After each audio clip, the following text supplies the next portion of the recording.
Daisy sprinted as fast as she could, her long ponytail streaming behind her. "It's okay," she assured herself. "People are late for work all the time, right? But not on their first day," a nagging voice chimed in the back of her head, "especially not when they're as poor and desperate for money as you." "God, I'm stupid," she sighed in frustration. "When will this damned road end?" she cried, her slender legs carrying her down the winding path to the Spencer mansion. Trees lined both sides of the road, forming a beautiful canopy, but Daisy didn't have time to appreciate the view. Lost in her thoughts, she didn't even register the man in front of her until it was too late. She bumped hard into his chest, and the collision sent his coffee flying, staining his impeccable white shirt. Irritation flickered in his eyes as he glared at her. He looked like he was dressed for an important meeting and was anything but pleased with Daisy's accidental drenching. I'm so sorry," Daisy stammered, starting to pat his chest in a futile attempt to dry it. The guy, too shocked to respond initially, stared at her as if she were a fool for trying to wipe away a coffee stain with her bare hands. Daisy's heart raced, her apology stumbling out. "I'm so sorry, I didn't see you." He cut her off, his tone icy, clearly. Once he collected himself, he recoiled from Daisy as though she was some poisonous insect. A Rolls-Royce pulled up beside the man, and the driver leaped out, exclaiming, "Jesus Christ, sir, how did that happen?" He quickly dialed a number on his phone. "Yes, get a white shirt ready for Mr. Roman, thanks," then hung up. Frozen in place, Daisy was momentarily stunned by the importance of the man she had just bumped into, and also by his striking good looks.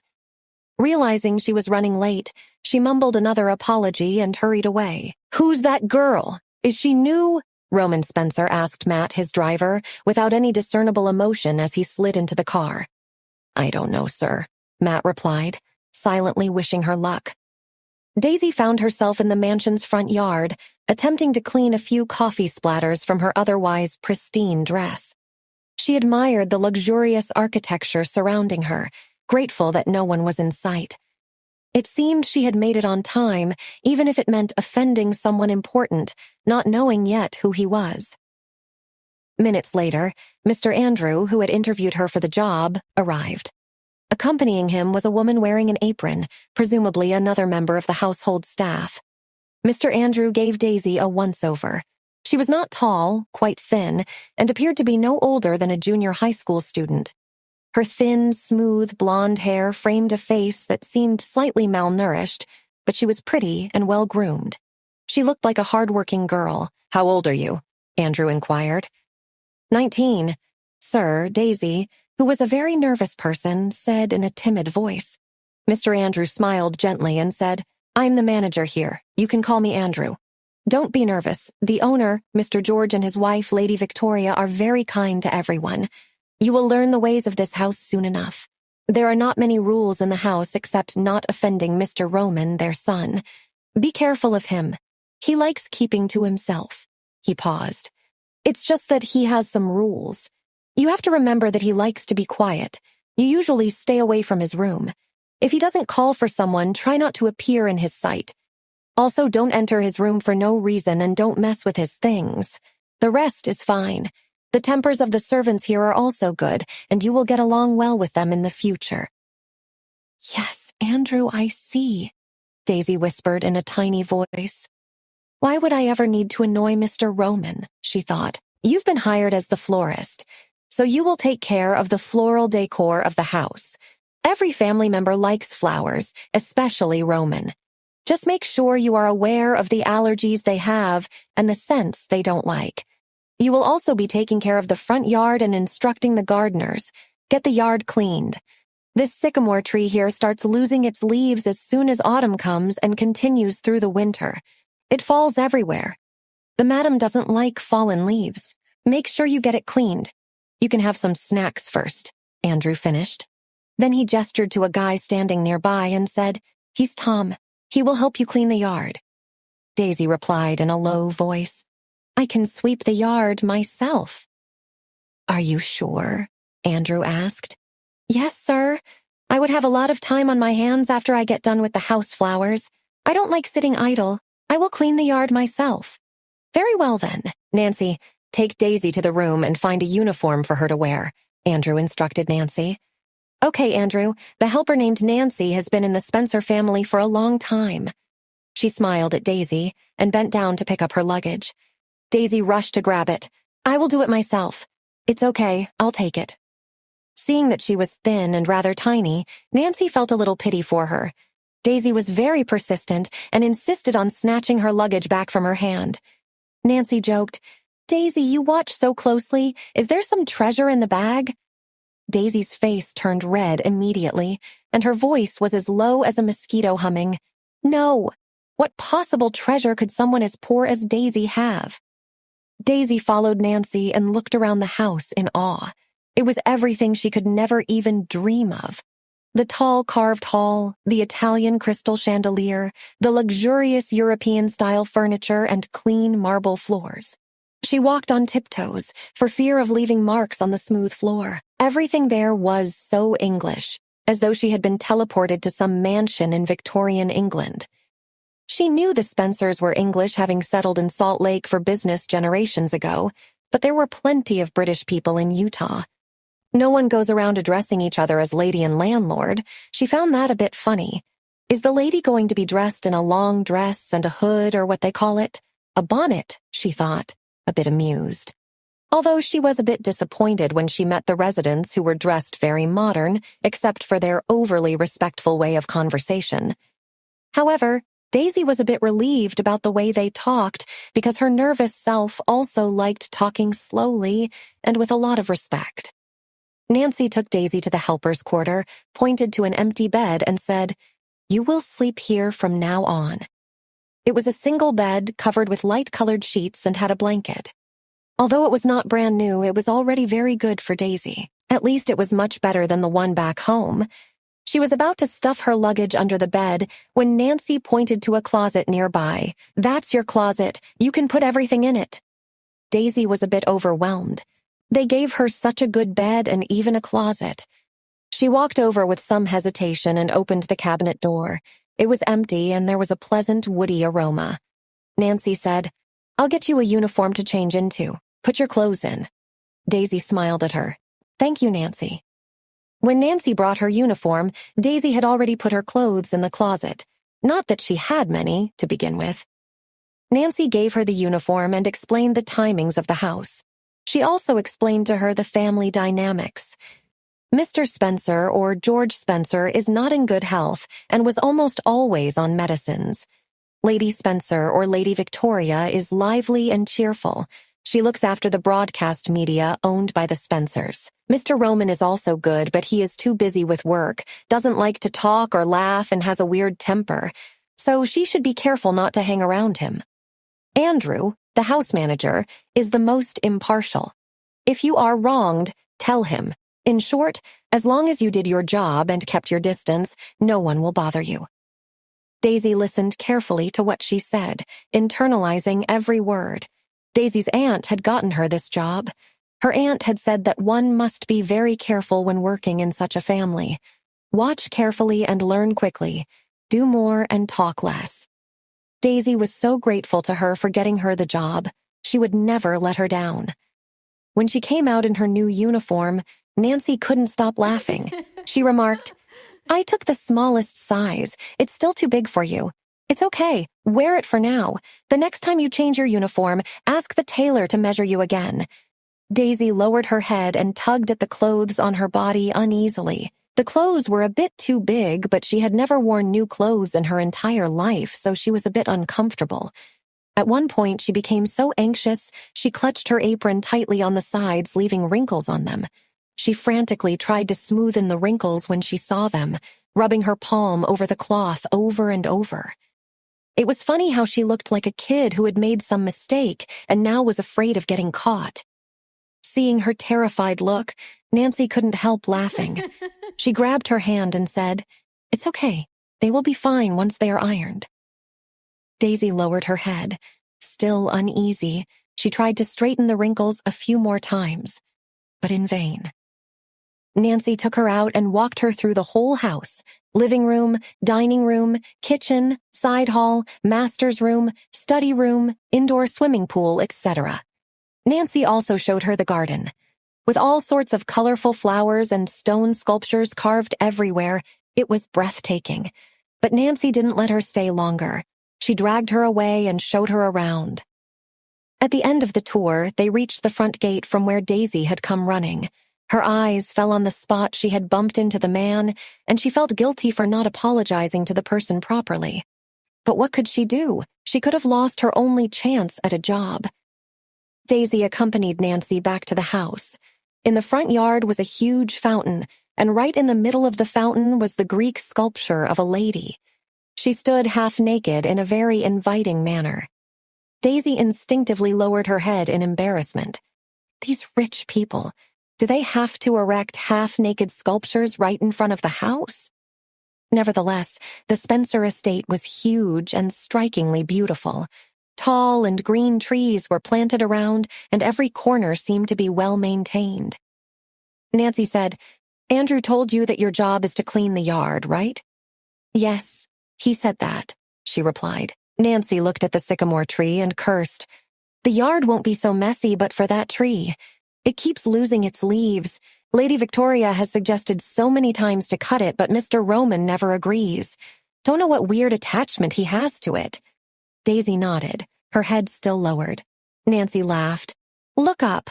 Although there are rules here, it doesn't mean you have to bow your head all the time. It's not the old times."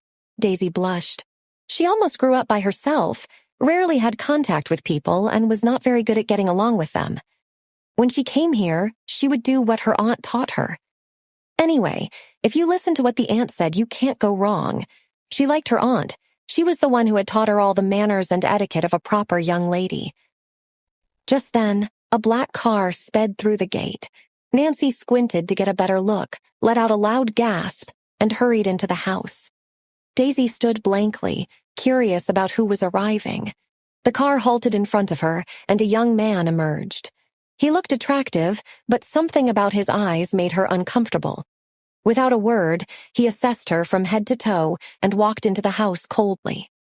Daisy approached Nancy, intending to ask for a broom, but instead blurted out, "Nancy, was that Mr. Roman?" Nancy shot a disgusted look at the man. "Not at all. He's Mr. Roman's cousin named Vincent, and he's a complete wolf. Every time he comes to ask for money, he creates chaos." She paused before continuing. Once his behavior really angered Mr. Roman, and they had a rough argument.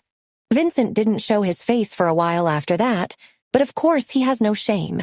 He's back again. Suddenly, angry voices erupted from the house, with Vincent's shouts ringing clear. "Aunt Victoria, how can you deny me money? I have all the right to demand whatever high sum I want. Would you even have a single penny if my gracious grandfather hadn't bestowed you all with such a large inheritance?" Lady Spencer sat unruffled, replying, "Vincent, your grandfather gave up his inheritance rights, and we are very grateful. But now we look after the Spencer estate. We've treated you well for years, haven't we? You demand money without explaining why you need it. I'm sorry, but you've wasted a lot over the years, and we never said a word. There has to be an end. To put it bluntly, you could have funded another Spencer estate with what you've taken from us."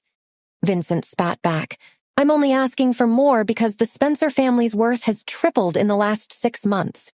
I want my share accordingly." Lady Spencer remained calm, stating, "The Spencer's market value doesn't concern you, as it depends on who's managing it. I've made it clear you won't get more money unless there's a dire need, and I know the reasons." Vincent had never been denied so bluntly and lost control. He stood up in a fury, grabbed a vase, and hurled it against the wall. Everyone was stunned. "You've messed with the wrong person. I'll show you all," he spat. Daisy, standing by the fountain, strained to hear the altercation. When the sound of a shattering vase reached her, she froze, her nature being nervous and adverse to conflict. "Daisy, move!" Nancy screamed, jolting her back to reality. A Rolls-Royce was speeding her way, but she remained frozen, unable to escape its path. Nancy ran towards her, but humans can't outrun cars. Daisy's world spun as the wheels bore down, bringing her terrifyingly close to death. The car stopped mere inches from Daisy, brakes screeching to a halt. Daisy stumbled and fell to the ground. Matt, the driver, burst from the car, angrily demanding, "Are you okay? Are you out of your mind, standing unmoving in front of a car like that? Do you have a death wish?" Nancy ran to Daisy, embracing her and trying to comfort her. Daisy was still in a daze when a man in a black suit stepped out of the car and, without paying much attention to the chaos she had created, walked briskly into the house. "Having temper tantrums, are we, brother?" A silken, yet somehow laced with authority, a voice echoed through the hallway. "Roman, you are back!" Victoria fell back in relief. When Vincent turned to meet Roman's gaze, his steady form faltered a little bit. An unsettled expression came over his face, but he quickly composed himself and went on. "I just want my money. Then I will leave." "Ah, so you want your money." Roman took relaxed steps towards Vincent. "Of course we haven't given you enough, right? The millions we lent to you in the name of business only to learn later you had been gambling them away wasn't enough. Or the time we got you villas in Greece, Italy, Venice, and Switzerland because American air wasn't good enough for you. Wasn't that enough money? Or when we were quiet through all your addictions and lavish lifestyle and grand parties, wasn't that enough money?" By this time, Roman was standing inches away from Vincent, staring directly into his eyes like a hawk. Vincent was forced to look down. Roman waved a hand to a servant standing nearby, and without a word he started sweeping the broken vase from the floor. Roman continued to Vincent, his voice still soft but somehow deadly now. "We have given you 10 times the amount our family inherited from your grandfather. We are not giving you a penny more. Now if you ever come to my house and cause a scene or talk to my mother with anything less than respect, you will live to regret it." And then after a pause he added, "Assuming that you live." Then, with the same silent steps that he had come, Roman turned around and went upstairs. Vincent stood there like a stone statue, bereft of words. Daisy, who was fine now, had tried to take a peep through the main door to see Roman, but had only been able to see his back taking graceful but commanding steps up the stairs. In a moment or two, Vincent left without a word. Roman Spencer was back in his study. There was a large table in the center piled with documents, as he often used it as his office. He was sitting on the chair, his eyes fixed on the frame in front of him. A girl laughed at him from the photograph. Her green eyes shone and her teeth bare in candid laughter. She looked beautiful. The photograph was so lively, it seemed she would start talking to him any minute. Roman took the frame in his hand, tracing gentle circles over the edges. 3 years, 8 months, and 8 days it would be today since the promise he made to her. To wait for her. Will Iris even come back, or was I wrong all those years back? Roman thought. Of course she will. Then he immersed himself in work. That is what he did as a distraction from his never-ending life problems. He worked. He worked through the day, and when he couldn't sleep, which was pretty often, he worked through the night. But today, as he sat on his bed, typing relentlessly on his laptop, he fell asleep without realizing it.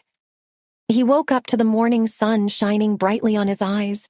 The whole room was bathed in yellow. The room had one wall completely replaced with glass windows. He had forgotten to pull down the curtains last night. Roman liked the sun, though. It reminded him of Iris. He walked up to the window to pull down the curtains.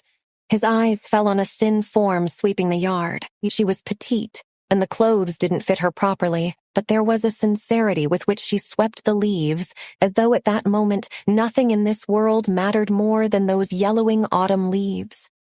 Her long ponytail swayed left and right in a rhythm as she frantically swept at the leaves. He stayed there a few minutes waiting for her to lift her head so he could see her face, but she remained deeply engrossed in sweeping, head lowered down.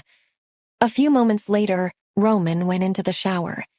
While in the shower, he wondered why Andrew would hire someone so tiny to do that job. After he came out, he stood at the window drying himself and staring at the sycamore tree like he did every morning, and went over the same incident for 1,000th time as he did every morning.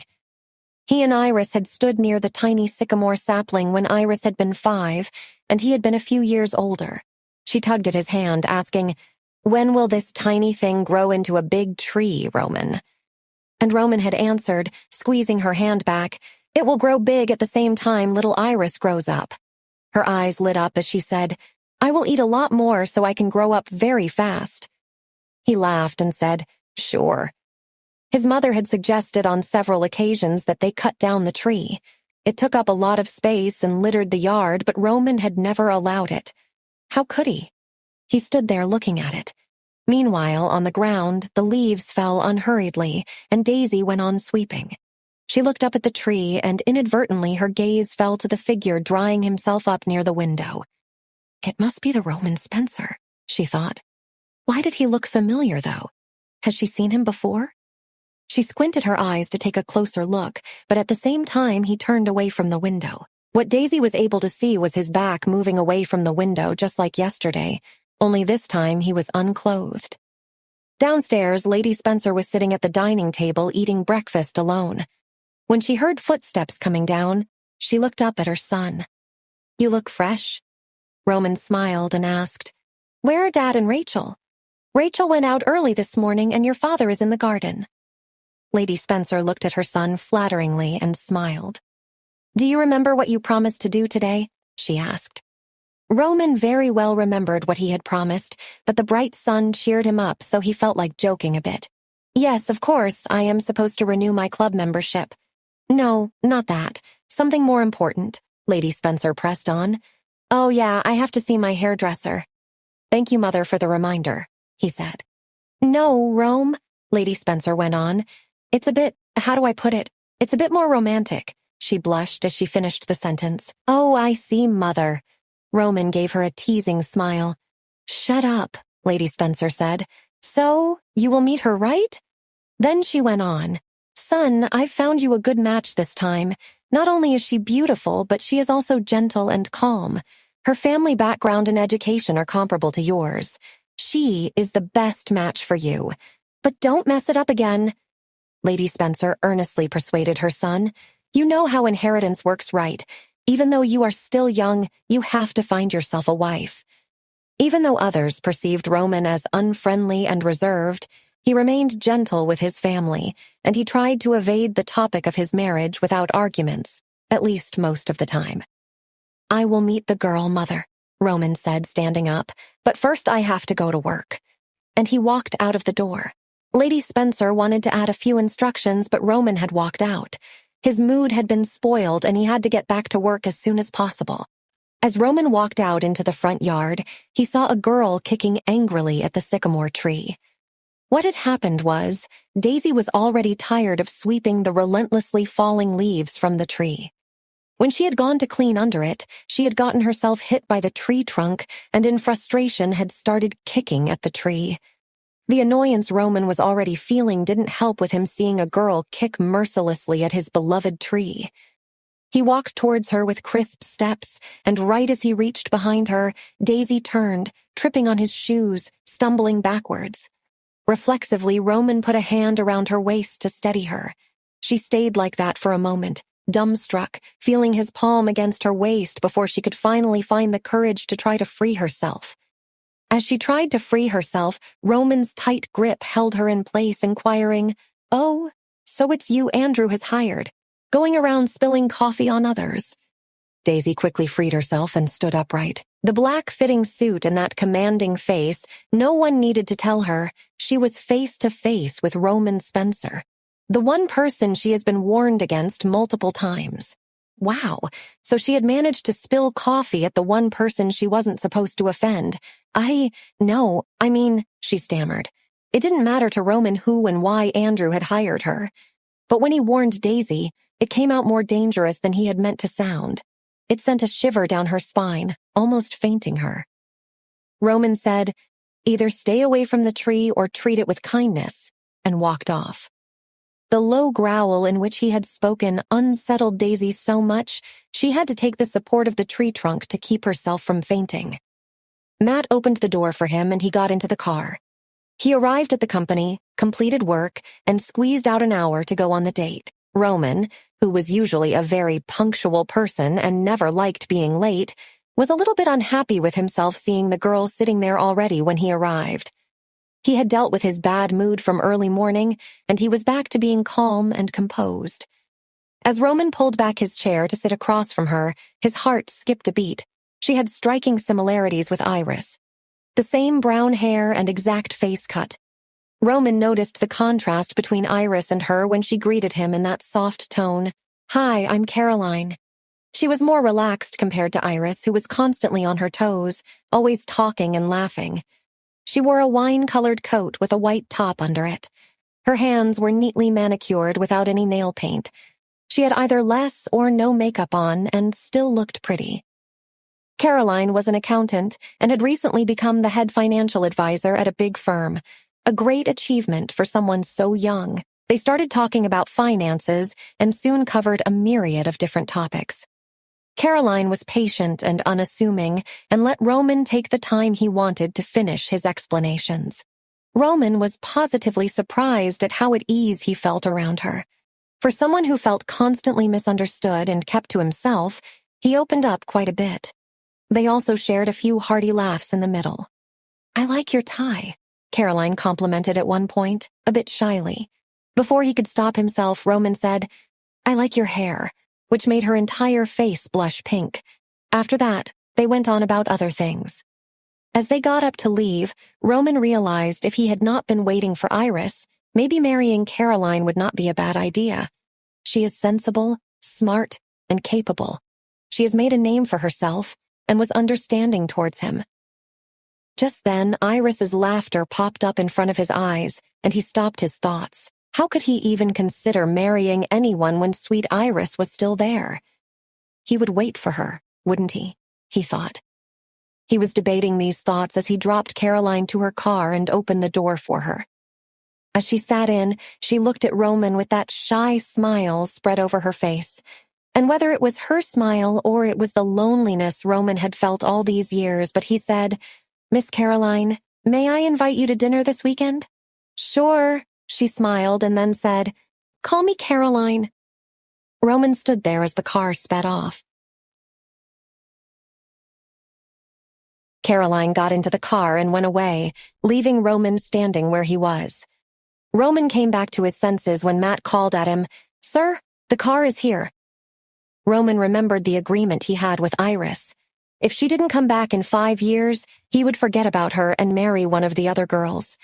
It was already 3 years, 8 months, and 8 days, which left 1 year, 3 months, and 22 days. So if Iris didn't come back in that time, would he have to marry Caroline? Will Caroline even wait for him for that long? Was she even right for him? Then he pulled himself back to the present. He had met Caroline just once. He was overthinking it. He opened his laptop and started going over some statistics. Once he was done with the data, his mind wandered back to his life problems. The Spencer family was a big name in the city and was envied by everyone, but their wealth had not been easily earned.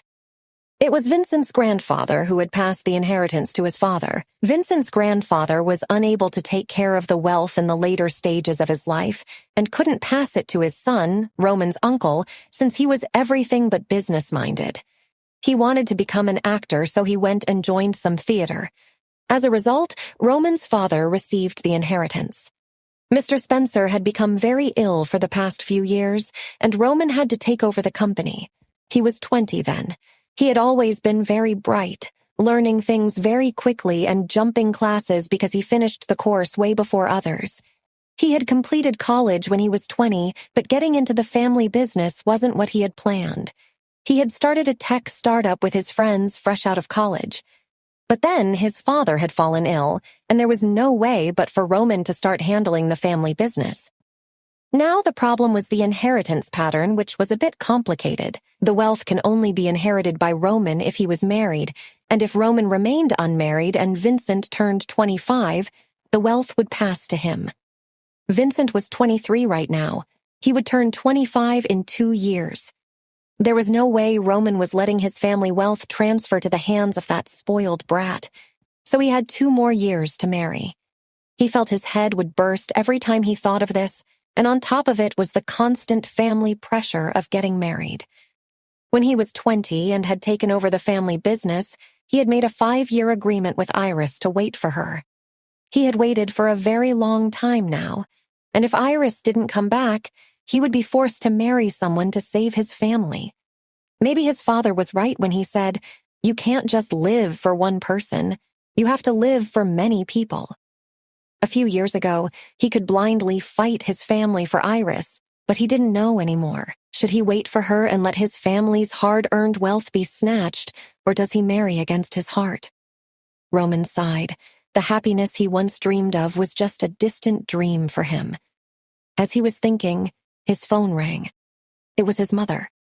He answered it and said, "Yes, Mother, I met her. She's nice. I have work to do. I will call back in a while." Roman was to eat dinner with his family tonight. His sister would be home today, which was rare, so he had canceled a pre-scheduled meeting to be with his family. As Roman walked in, he saw a tiny figure arranging flowers in a vase. Her eyes fled to his, and all the color drained from her face. She fled inside the doors, leaving Roman standing alone in the hallway. It was Daisy. Roman remembered the morning interaction and smiled despite himself. He was a little harsh with her, wasn't he? Matt had just walked in with a file Roman had left in the car. He saw Roman smiling and was surprised. Why was Roman smiling today? He didn't smile often. Was the date with Caroline so good? Rachel jumped when she saw Roman. "Brother, you are finally back. Mom has been nagging all afternoon.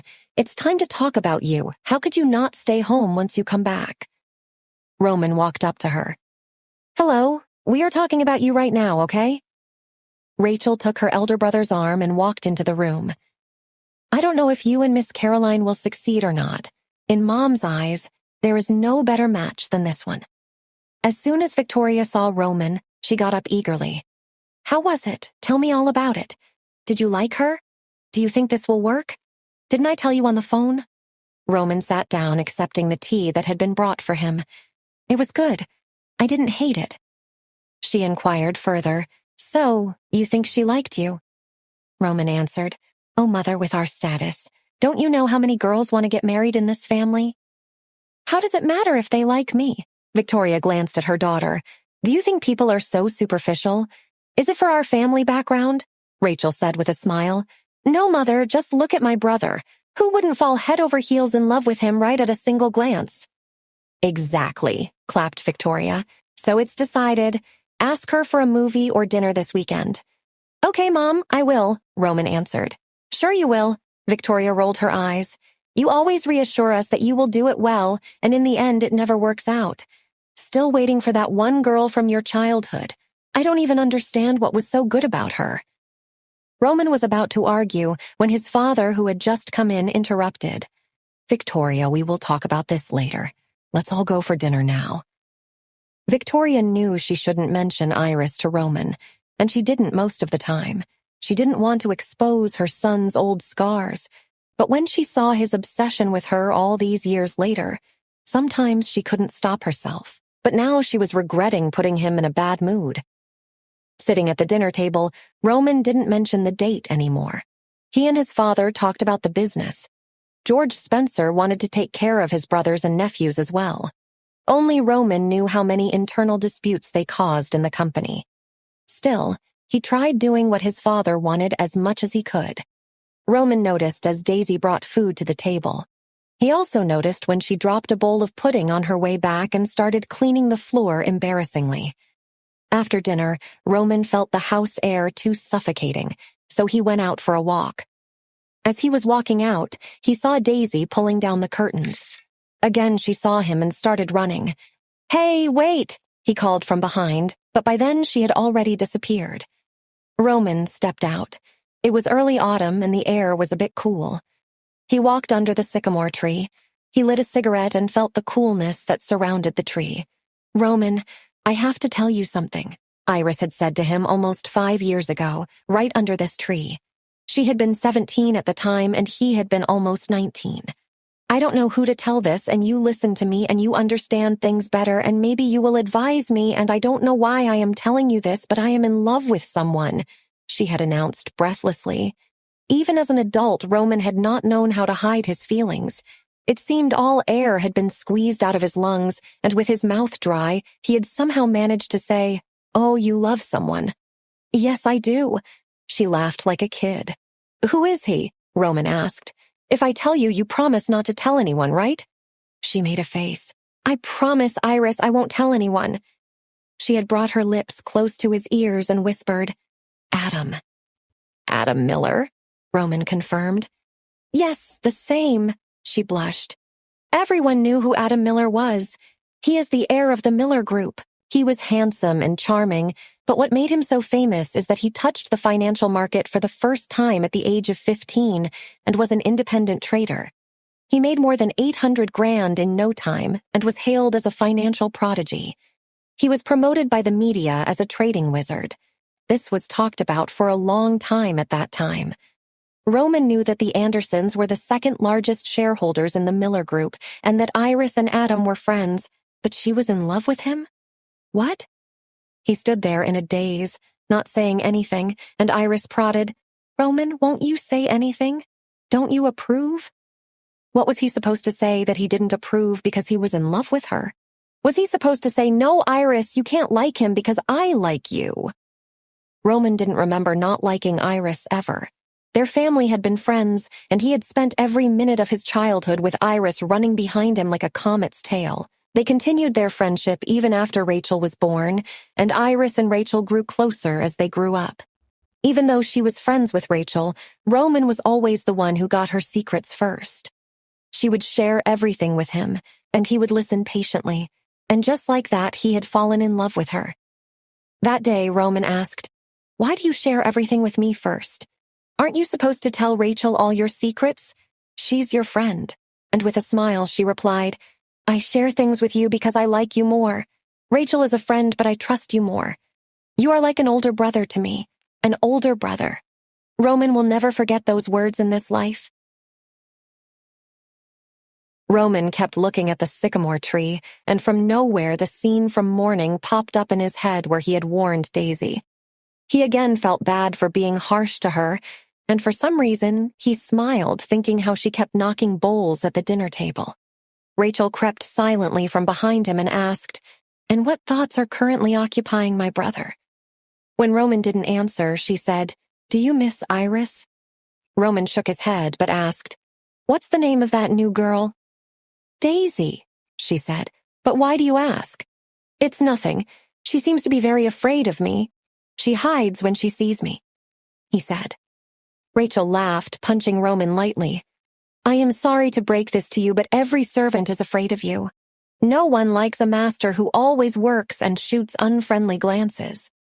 Then she teased lightly, "Maybe you should let her get to know the real you, and then she will forever be in love with you," she winked.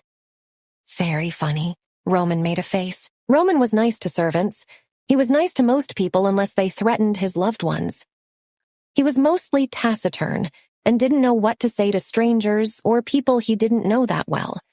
He just got moody when something related to Iris came up, or when he was trying to navigate the topic of his marriage, which had become a bit frequent recently.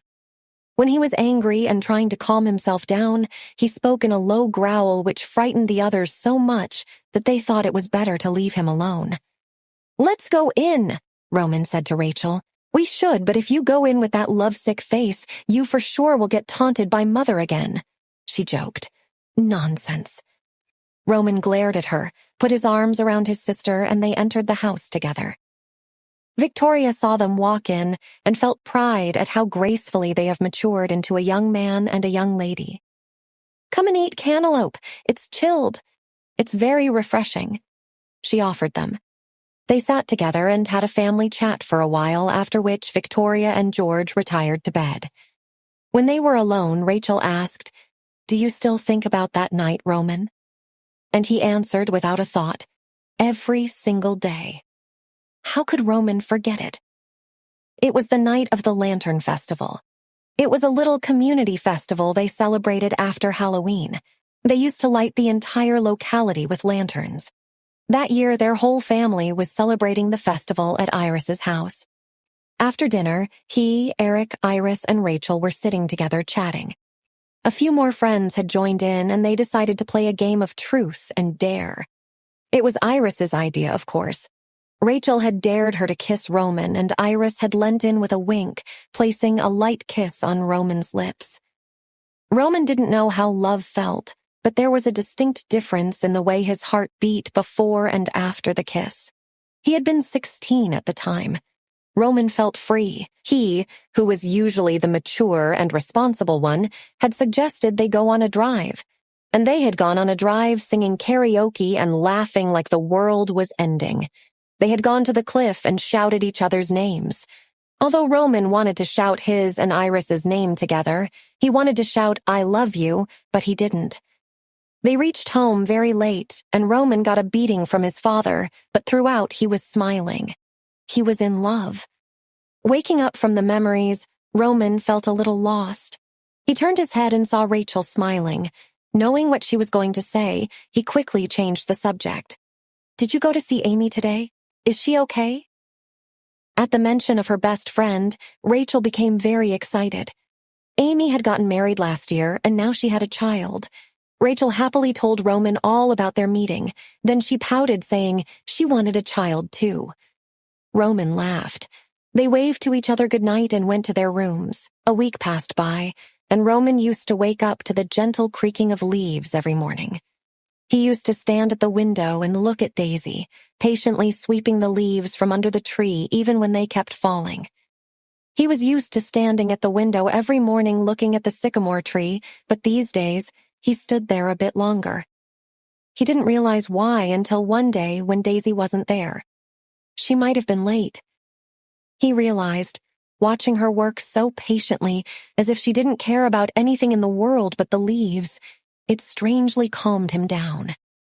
While looking at her, his ever-racing thoughts slowed down for a while. It was like meditation. Although she was still afraid of Roman. She used to replace flowers for him but made sure they never came face to face. On most days when Roman came out of the shower, he used to find fresh flowers by his bedside. Roman had secretly started enjoying scaring her. He would turn the bathroom doorknob noisily before coming out, and sure enough, Daisy ran like a scared little rat. She was so much on a run, Roman hadn't ever properly seen her face. One day, when Roman heard Daisy's approaching footsteps in the room, he coughed twice loudly, and sure enough, he heard hasty footsteps running back. As Daisy ran away from Roman's room, she tripped on the stairs and fell. Nancy, who was doing something nearby, came to her help. As she put a Band-Aid over Daisy's bruised knee, she asked, "What's the matter? Why do I always see you running away from Mr. Roman?" Daisy stayed silent for a few seconds and then stammered, "It's nothing. I was warned not to disturb him, right? So I just keep my distance." "Silly girl," Nancy said, and then went on. "There's a difference between not wanting to disturb him and treating him like a ghost. We get paid for the work that we do. And that's respectable. You shouldn't be afraid of anyone or run away from anyone as long as you are doing your work and not offending anyone, okay?" "Okay," Daisy replied. Nancy knew Daisy wasn't just avoiding Roman, she was also avoiding other people in the family. She wanted her to be a bit more open to the others. "Just relax a bit. You are fine at what you do. No one can pick on you for no reason." "All right? All right, Nancy. Thank you so much," Daisy said. Nancy gave her a kind smile and walked away. Daisy felt better and was grateful for Nancy saying such things, but she couldn't tell Nancy she had spilled coffee over Roman's shirt, nor could she tell her that she had been caught kicking Roman's beloved tree. Still, she thought she would be more relaxed around Roman from now on.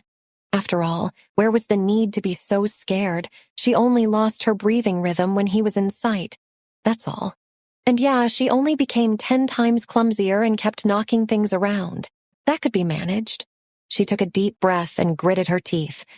I will be better around Roman Spencer no matter what. Anyway, he doesn't affect me all that much. Daisy heard footsteps descending, and it was a very familiar rhythm she could never miss. She stood there bravely for 2 full minutes before running to the kitchen like a scared cat.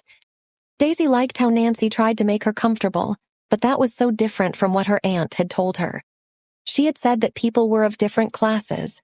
The upper classes will naturally live well, eat well, and dress well, unlike the lower class who have to suffer from hunger. Her aunt had warned her to keep her distance lest she might get exploited. Maybe not all upper class was bad, Daisy thought with a smile. Roman sat at the breakfast table flipping through his newspaper waiting for some bowl to be knocked down, but no noise had been heard till now. Maybe she was busy cleaning the yard. So when are you meeting Caroline again? Victoria asked out of nowhere. Soon, Roman replied. Meet her tomorrow, Victoria said. Mother, I will meet her. Can we drop the topic now? He said, a bit agitated. He really liked Caroline when he met her. He had asked her out for dinner, but his mother can't give him a rest. And he didn't want to tell her about the dinner because then she might get her hopes high only to get disappointed later, as she always has. I only care about yours and this family's future. Sure, if you want to snap at me for this, Victoria sighed. Okay, Mom, I will ask her out tomorrow. Fine now? With a jubilant smile, Victoria started cutting apples for him. Roman went to the office and asked Sarah, his secretary, about his appointments for the day. He had a few meetings to attend. He called Caroline to confirm the weekend dinner. She said she is waiting for it. As Roman sat at his desk, he looked down at the cars running past. The Spencer Company office was located on the 33rd floor of one of the most prestigious buildings in Salt Lake. There had been a debate of shifting the headquarters to California, but Salt Lake had too many ancestral roots for them to move away. The Spencer family's ancestral home was also located here, but George had sold it to someone almost 15 years ago at the time of some business crisis. It wasn't as huge as the current Spencer estate, but it was centuries old. It was more of a tourist attraction in that part of the city. Roman had spent some of the most beautiful years of his childhood there. If there was one thing he wanted even close to as much as he wanted Iris, it was his family home. The house had changed hands several times over the years, and Roman had never gotten the perfect opportunity to buy it back. But the most secretive was the present owner. Roman didn't even know who this person was. He would have to find out at whatever cost. The next evening, Roman didn't want to show up later than Caroline like the last time, so he went a bit earlier than the stipulated time. He was surprised to see Caroline sitting at the table already. She waved at him with a smile and he waved back, a bit disappointed with himself. Have you waited long? Roman asked her as he pulled the chair for himself. Not at all, only been here for a few minutes, Caroline answered him with a smile. The waiter gave them the menu. Caroline ordered 2 lasagna with extra cheese and a Coke. Roman couldn't help but look amused. What? I'm hungry, Caroline said with a slight blush. No, please have whatever you want. It just reminded me of someone who never touched lasagna. Roman scratched the back of his head. How can one not eat lasagna and still be happy? Caroline asked with a laugh. Oh, actually, she was always on a diet. She thought she would put on weight easily, Roman said, then added as an afterthought. She was wrong, though. She was always pretty. Caroline, who mostly sat up straight and had well-measured behavior, folded both hands over the table and rested her chin over it. Tell me more, she said. Roman fumbled for a second. It's nothing. Just that. Caroline kept looking at him. Roman usually didn't mention Iris on any of his dates, but for some reason, he felt sincere towards Caroline. I can see you don't open up. Right when you are about to let go, you shrink back into some shell. It's okay if you are not expecting anything serious from this. Just tell me. If there's someone else, you can tell me that too, Caroline said in an understanding voice. No, there isn't someone, Roman fumbled. At least not someone I am currently dating. He finished. Caroline raised an eyebrow. Roman contemplated for a second and then said, I had a childhood love, and I promised her I would wait for her for 5 years, and if she doesn't come back, I will try to move on. It's been almost 4 years now. He waited for her to say something. Caroline smiled gently. It's okay. You can wait for her. I will wait for you. What? Roman was taken aback. Why would you wait for me? Because I like you. I am comfortable around you, and I'm only 24 now. It's not like I'm in a rush to marry. But you are such a nice girl, Caroline. I don't want to keep you waiting, Roman said in a kind voice. Hey, stop making it such a big deal. We can be friends for a year and then we will figure it out, okay? Which is, of course, unless you want me as your friend? Caroline winked, and Roman laughed in relief. Of course I do. I would be honored. Caroline talked a bit as she finished her lasagna. Roman felt as though a heavy burden had been lifted off his chest. Does your family pressurize you too much for marriage? Caroline asked. All the time, Roman answered. Have you followed the rules set by them since childhood? She asked further. Way more than I should have, he laughed. Me too. In retrospect, I think it's boring, Caroline said. Yep, it is.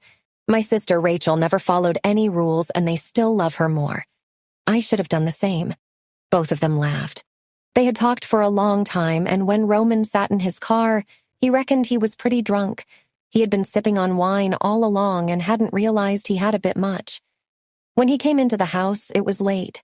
Everyone must have gone to bed. It was only dimly lit. He was feeling tipsy and somehow walked to the kitchen to get water. He saw a tiny silhouette bending over the sink. It was Daisy. She filled a mug of water and started drinking it. What do you think you are doing? Roman said, and again it came out harsher than he intended. His voice sounded deep and powerful. It pierced the silence of the night, and Daisy jumped back in fright. Can't hear me or can't speak at all? Seeing her silence, Roman prodded. She took a few deep breaths, calmed herself down, and said, I was drinking water, Mr. Roman, so you can talk. He approached her. Why were you drinking tap water? I got used to drinking it when I was at home, she said. Roman lowered his head to look at her. Daisy was not tall. She came a bit below his shoulder. He couldn't see her face, but he could clearly see her eyelashes, which were long, dense, and black. And faint gray lights were floating in them, which made him curious. Raise your head. Daisy didn't know what to say, so she slowly raised her head.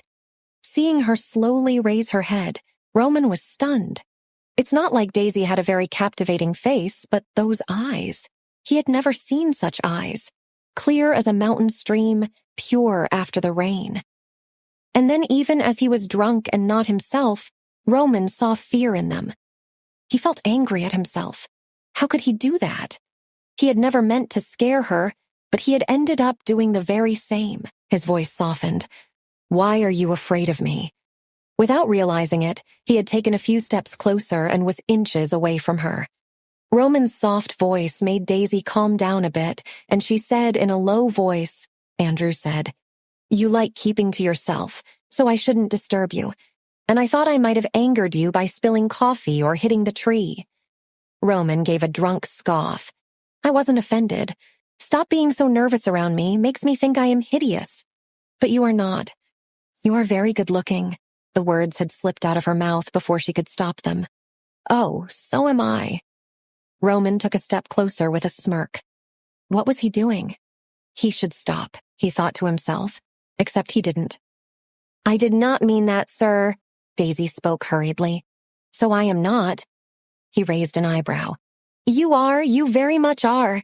In fact, the first time I saw you, I couldn't move for a few seconds because of how stunning you looked. You are not at all hideous, actually quite the opposite. I am telling the truth. Please don't get angry again. Daisy spoke all of that in a single breath and realized all the stupid stuff she had said only after she had said them. She mentally cursed herself. That's why she should stay away from him. Roman stood there, looking at her quizzically. You are very pretty too, he said. He was supposed to say that, right? He thought. Don't drink tap water from now on and don't be afraid of me. I don't hate you. Before he could finish the sentence. The world started to spin. He stumbled a bit backwards and was caught just in time by Daisy, who prevented him from falling to the ground. She stood there awkwardly hugging him. She didn't know what to do. She tried dragging him a bit, but he was too heavy for her to move, and she couldn't call out to Nancy, who must be sleeping away in her quarter without waking everyone up. 10 minutes passed. 15 minutes passed. They stood there hugging, more like Daisy preventing him from falling. She was sure Roman thought of her as his pillow by the way his hands had crawled against her waist, and he had put his full weight against her tiny form, pressing both of them tightly together. She didn't know what to feel about the situation, but she was having strange feelings despite. She must have stood there for at least half an hour when Nancy came in to drink water. She jumped a bit on seeing them standing like long-lost lovers. First, she was shocked, and when Daisy narrated to her what happened, she laughed for a bit. Then she called Andrew, who helped carry Roman to his bed. When Daisy pulled the comforter over him, she heard him mumble something about beautiful gray eyes. Her eyes were also gray, but they were far from beautiful. That night, laying on her bed, Daisy found something about herself. Other than flowers and hard work, there were other things that she liked. She liked it when someone held her tightly. Surprising, really. That night, Roman lay in his bed dreaming of gray eyes which quickly changed to green as that familiar laughter filled his ear. He dreamed of that night when he had called her sobbing, "Iris, please come back. I need you, please. I have committed a huge mistake, Roman. I can't come back. I just can't," she had said. "I will wait till you come back," he said. "Roman, don't be stupid. Forget about me and move on," she had pleaded. "No, I can't." He was still sobbing. "Can you wait 5 years?" she asked. "I can wait a lifetime," he replied. "Okay then, wait for 5 years. If I don't come back, you will move on. Promise me?" Now, Iris was sobbing too. "I promise," Roman somehow managed. They had come a far way from when she had called him an older brother, but still, it seemed like her heart lay with someone else. The next day, when Daisy came to his room to change flowers, she didn't expect Roman to be sitting on the bed fully dressed. He was supposed to be in the shower, right? She thought. When he saw her, he smiled, leaned on the sofa, and asked her, "Are you busy?" "No, Mr. Roman, is there anything I can do for you?" she said, lowering her eyes. After last night's incident, she couldn't look at him without blushing. He clearly didn't remember what had transpired. He looked too laid back for that. "Come sit," Roman pointed to the bed. She hesitated for a minute. "It's okay. The bed doesn't have thorns." "You can sit," he teased. Tentatively, Daisy sat down at the edge of the bed.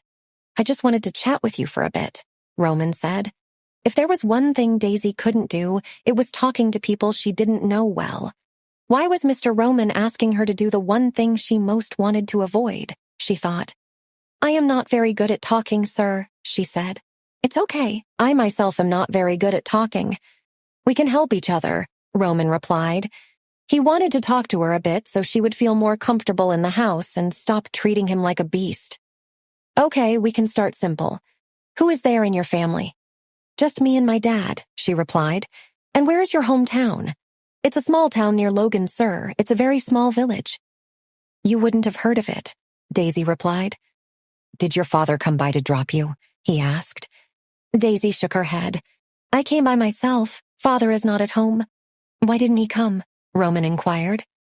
"Father is often not home," Daisy said. "I am usually alone." "Why?" Roman asked. "Father only comes every few weeks to collect the pigs so he can earn money. Even then, he doesn't stay for more than a couple of days." She looked a bit embarrassed telling Roman this, but then with a hint of pride, she said, "I have grown to take care of myself. I used to do laundry for the neighbors, cook, grow vegetables, and feed the pigs. I also used to grow a lot of flowers. I earned enough money to support myself by growing vegetables and flowers." Roman looked at the frail girl sitting in front of him incredulously. "You did?" he finally asked. "Oh, yes. I learned so much about flowers by spending a lot of time gardening, and then my aunt helped me get a professional course in floristry," Daisy said. Roman was at a loss for words. She didn't sound complaining at all. "How old are you?" 19. I'll be 20 soon," she replied. He didn't know how to continue the conversation further, so he smiled and said, "I am getting a bit late. We will continue later?" "Sure, sir." Daisy jumped up from the bed for fear of making Roman late. Roman quickly walked out of the room. The conversation sure helped Daisy be a bit more comfortable in his presence, though there was no way she could be in his presence without getting reminded of his body pressed against hers that night, which made her feel things she didn't want to feel, but she stopped running away from him. Now they could be in the same room for a bit without her knocking things off. Every morning she came with flowers and found Roman busy with himself. sometimes sipping tea and working, sometimes standing near the window looking at the sycamore tree outside. Though they didn't talk after that day, he smiled at her more often now. Every time Daisy came into his room, she would take a few quiet glances at him without him noticing. She kind of liked his face, which she had told him that night, and embarrassed herself.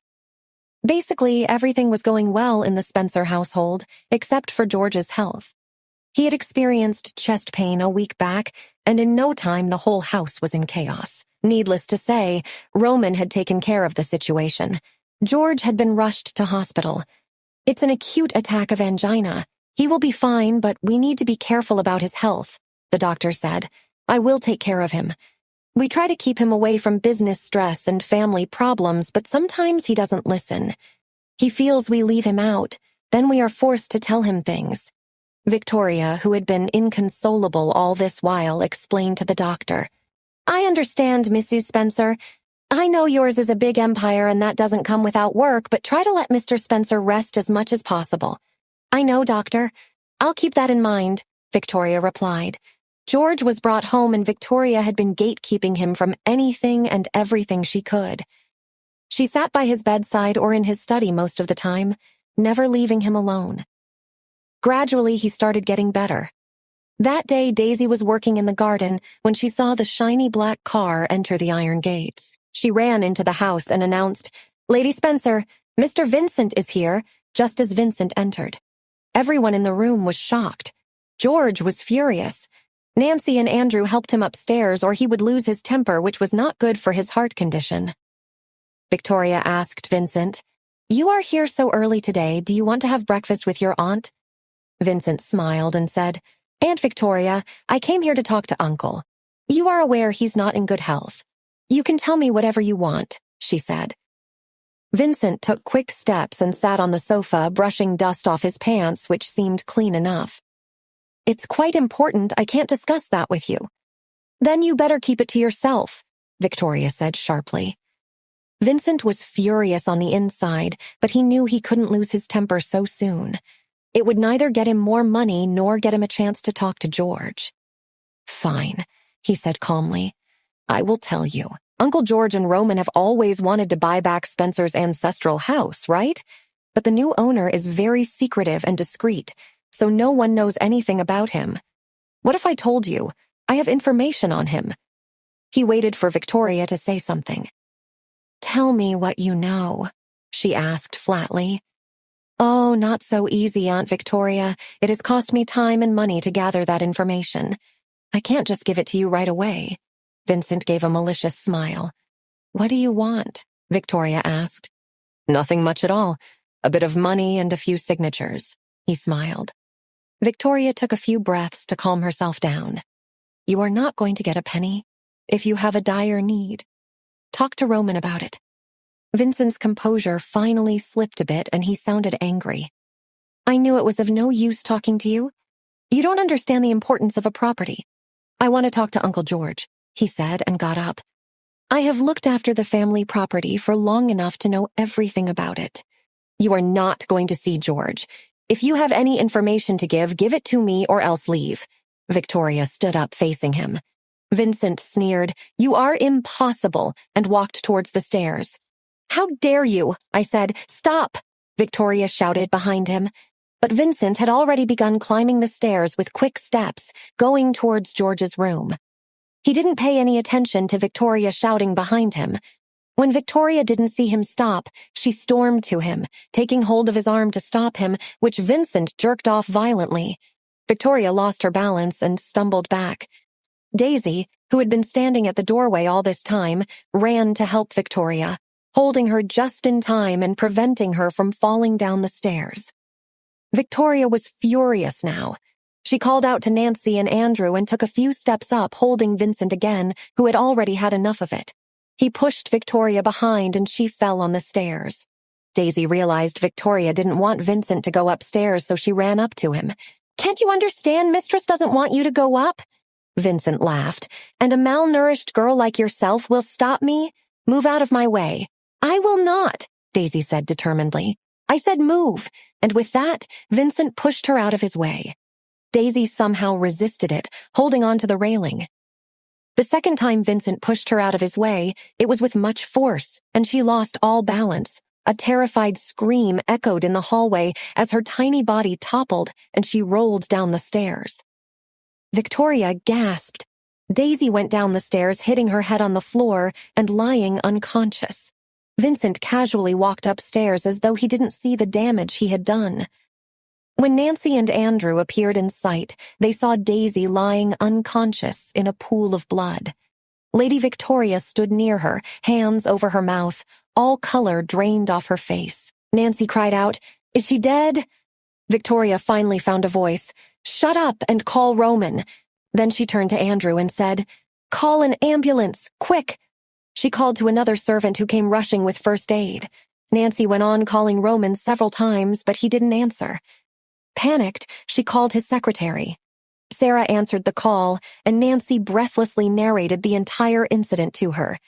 "Please tell Mr. Roman to come back as soon as possible.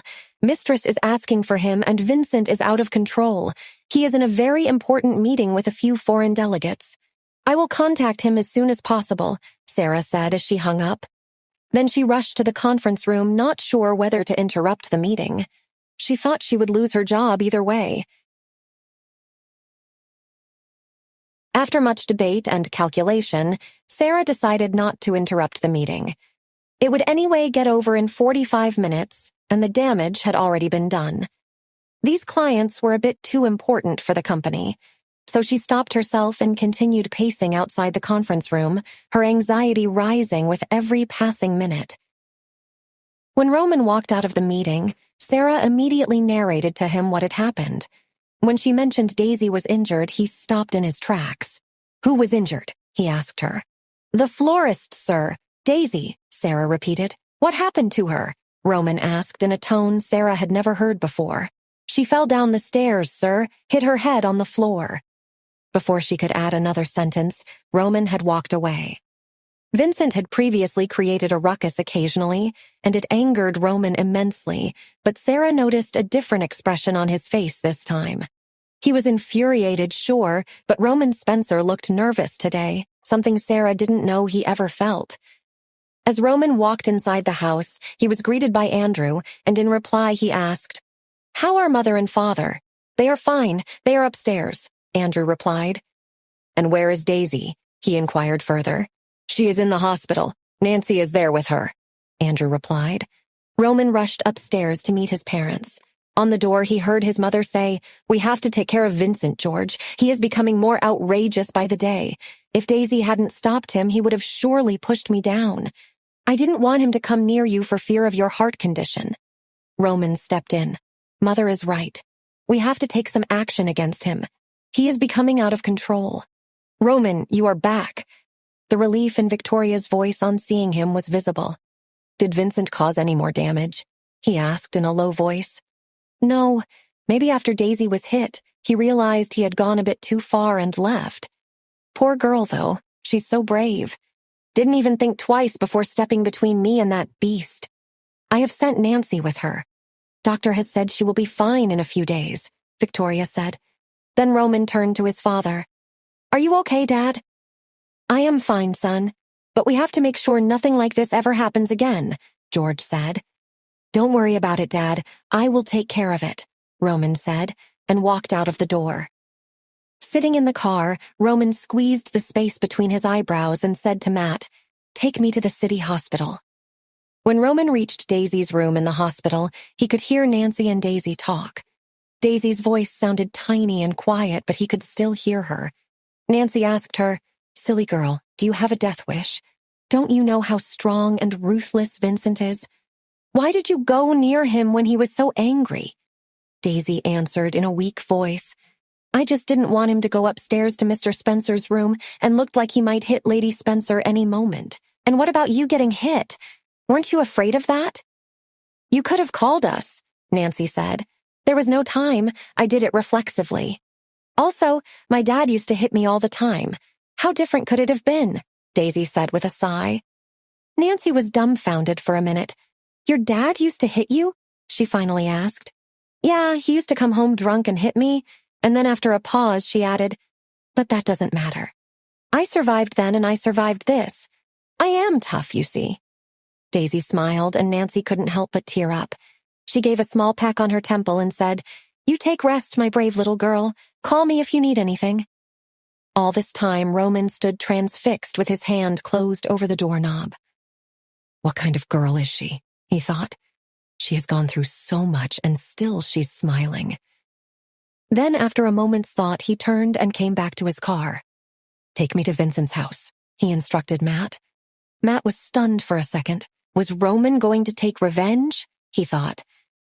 Then he said to Roman, "I don't think Mr. Vincent would be home, sir. He is aware of the chaos he has caused. Do you think he would be waiting in his house to get arrested?" Roman replied, "He has no money, and so he has no place to go. And I don't think he would be expecting me to come behind him so quickly. That's not what I usually do. Drive to his house." So Matt drove. Olivia, Vincent's mother, opened the door for Roman. Vincent heard Roman's voice downstairs and wasn't happy. Olivia greeted Roman. "Oh, Roman, you've visited after so long. Why don't you come often? Come have some tea." "No need, Aunt Olivia. I just needed to talk to Vincent," Roman said. Olivia understood Vincent must have created some chaos in the Spencer household again. She was tired of his behavior. She wanted him to learn something from Roman, but it was of no use. He was getting spoiled day by day. "Sure, I'll call him down," and she called to Vincent, who came down with measured steps. Vincent despised Roman. There was something about him that unsettled him. It wasn't that Roman was violent or anything. Even his calm voice made Vincent's skin crawl. Roman looked at Vincent and said, "Come, brother, walk with me for a bit. I have to chat with you." When Vincent didn't move from his place, Olivia suggested, "Go, Vincent. Spend some time with Roman. It will only have a good influence on you." Vincent didn't dare face Roman alone. He often went to the Spencer family to make trouble, but he also knew that they would give him money in the end. All these years, the Spencer family was supporting them. As long as it was not too much, Roman would not come to trouble him. This time someone was injured and he felt uneasy. Roman would probably teach him a lesson, but he didn't expect it to be so soon. "Let's go." Roman saw that he was standing still, so he pulled him away and walked out. "No, listen, Roman, what happened this morning?" Vincent wanted to explain. "Yes, tell me what happened in the morning." Roman interrupted him and gently forced him out of the door. Doesn't Roman know what happened in the morning?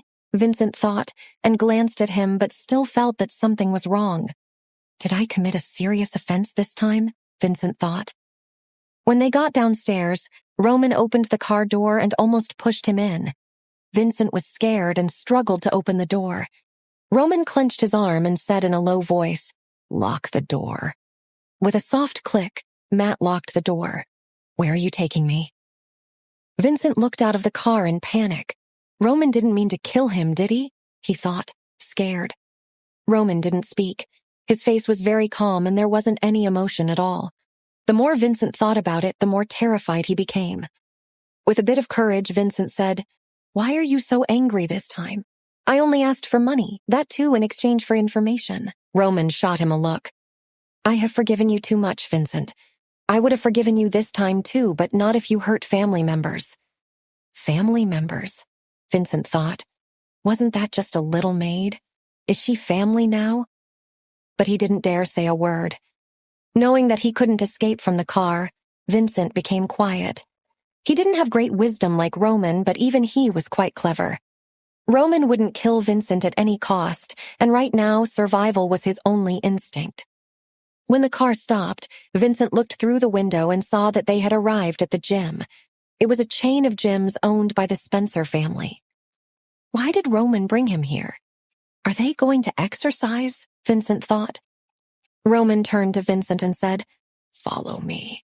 And without a word, he followed. They walked up to the boxing ring. Since when did Roman become so violent? Vincent thought. Roman threw the boxing vest and gloves at him and said, "Put them on." Vincent was stunned for a moment, but he had no choice other than to obey Roman word by word. Vincent took the vest and the gloves.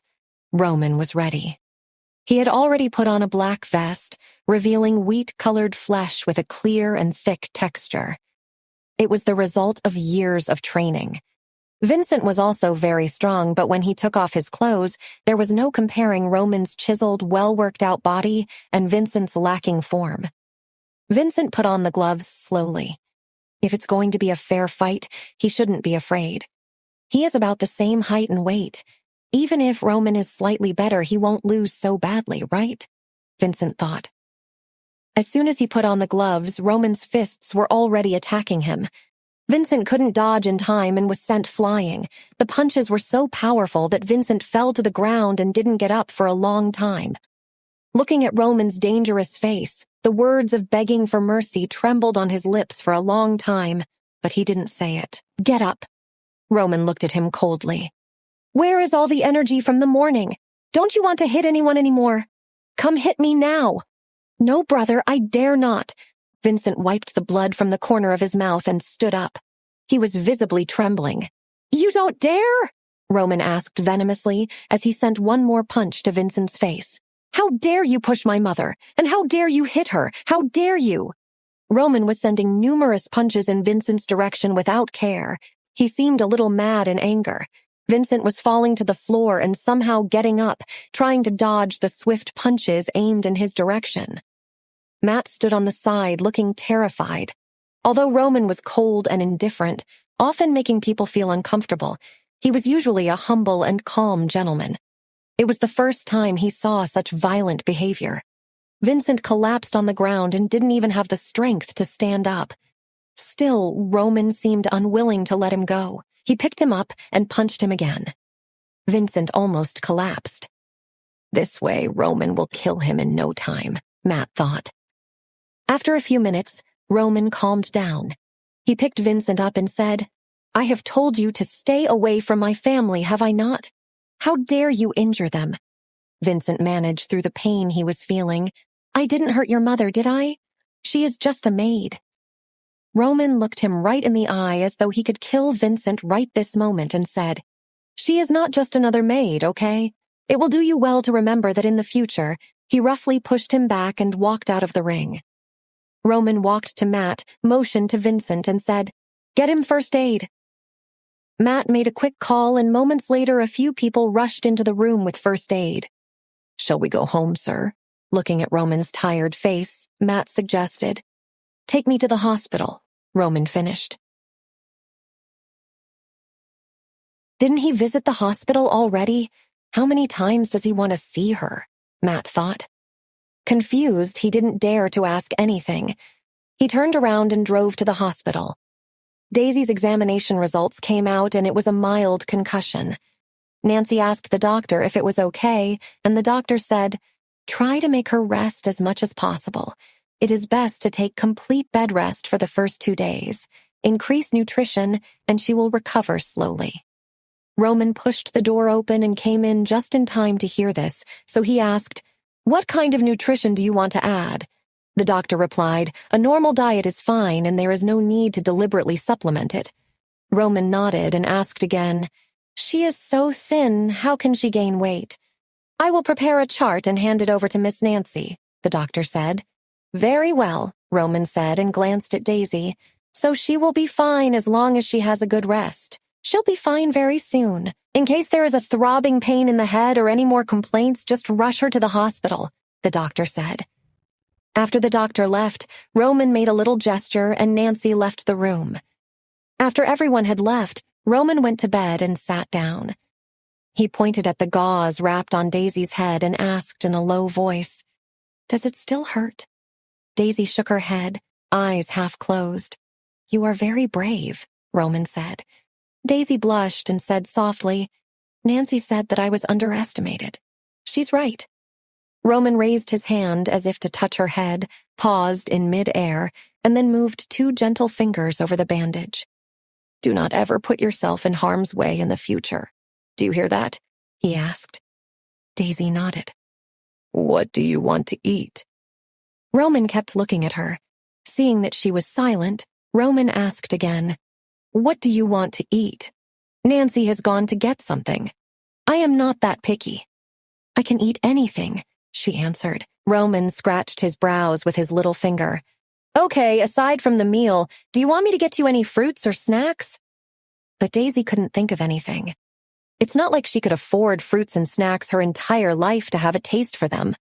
After a moment's quiet, Roman understood why she wasn't demanding anything. She had never had that luxury in her life. He still called Andrew and gave him a few instructions. Roman, who himself was quiet and awkward around most people, felt very comfortable around Daisy. He could talk a lot more. He looked at her for a few seconds and said, "You are too thin. You need to eat more in the future." Daisy smiled shyly and said, "I have my mother's genes. No matter how much I eat, I never gain weight."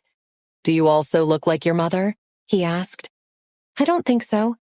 My aunt says she was very beautiful," she said with a smile. "Then you do look like her." The words had escaped his lips before he could stop them, and both their cheeks turned pink as they looked in different directions. "My mother passed away when I was 6. I still remember her very well, though. She had very long hair," Daisy said in an attempt to lessen the awkwardness.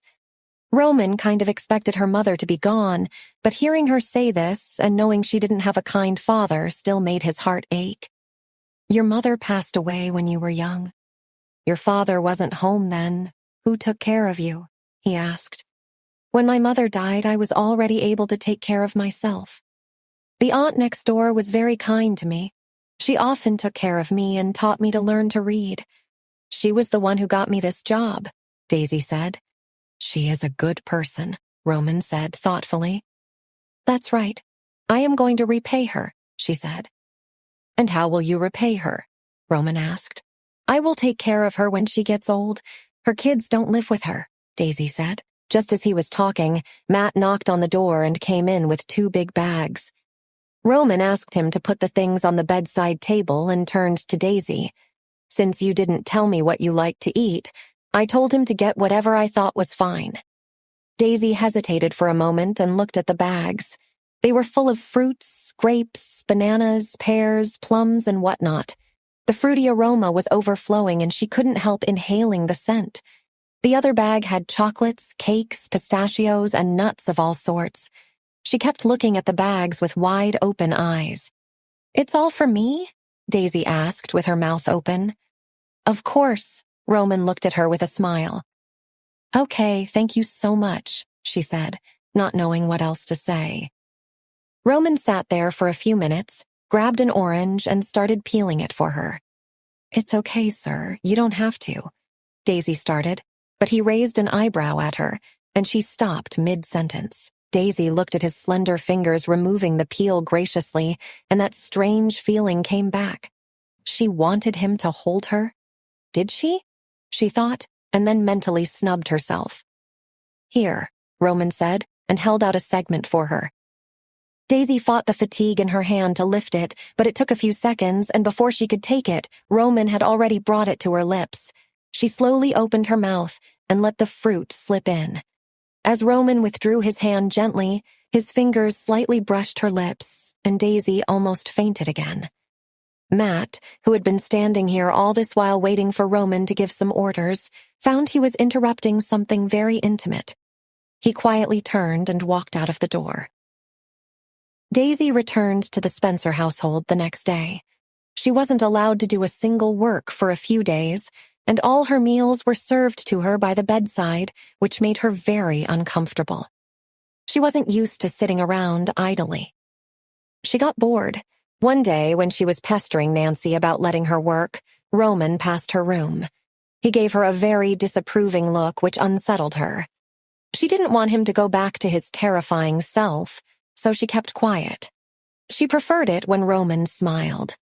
After she was a lot better, Victoria called Daisy into her room. Andrew was already there. Victoria gestured to Andrew, who handed Daisy a large envelope. "What is this?" she asked, a bit confused. "It's a gift for your bravery," Victoria smiled. Daisy cautiously tore one end of the envelope and looked inside. It was filled with stacks of money. She jumped back. She handed the envelope back to Victoria and nodded her head frantically. "No, madam. I am sorry, but I can't accept it." "Why not?" Victoria asked.